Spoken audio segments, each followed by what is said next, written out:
Evo, kažem, to ćete mi pojasniti. Naš ustav nije mijenjan, donesen je u Daytonu, s tačkama kako jesu. Nikada ništa u njemu nije promijenjeno. Osim Brčkog. Osim Brčkog, da.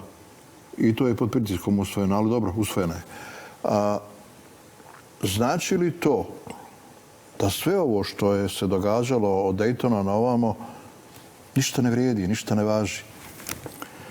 Znači, bez obzira na neke odluke Ustavnog suda koje su potvrđivale nametnute zakone od strane visokih predstavnika, od kojih je, recimo, jedno od najviše razarajući je bio zakon o sudu Bosne i Hercegovine i zakon o tužilaštvu Bosne i Hercegovine koje je nametnuo visoki predstavnik.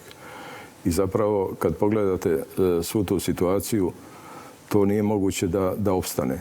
Zato što nije promijenjen Ustav Bosne i Hercegovine. Ima čak jedna odluka Ustavnog suda Bosne i Hercegovine gdje je traženo da se Ustavni sud izjasni o sporazumu između dva entiteta.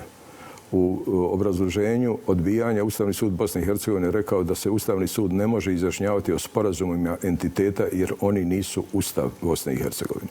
Time je sve rečeno. Ako ne postoji ustavni osnov, bilo da je to u izvornom tekstu Ustava Bosne i Hercegovine iz Daytona, bilo je to da je naknadno dopunjeno sve što je mimo Ustava, zapravo je neustavno. Bosna i Hercegovina, po Ustavu Bosne i Hercegovine ima nadležnost da donosi propise vrlo ograničeno, samo u 3 slučaja. To su, gdje kaže u članu 3, mislim, regulisanje statusa imigracije, azila, regulisanje međuentitetskog saobraćaja i izborni zakon.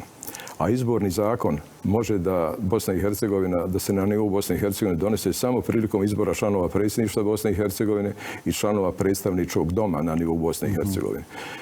Izborni zakon Bosne i Hercegovine sadašnji je uzurpirao nadležnost entiteta da donose i regulišu zakone o izboru delegata u Dom naroda na nivou Bosne i Hercegovine i da organizuju i raspisuju i regulišu lokalne izbore na nivou Bosne i Hercegovine. Znači, to su dvije uzurpirane nadležnosti koje sadržane... Lokalne izbore bi trebali entiteti raspisati po vama, jel?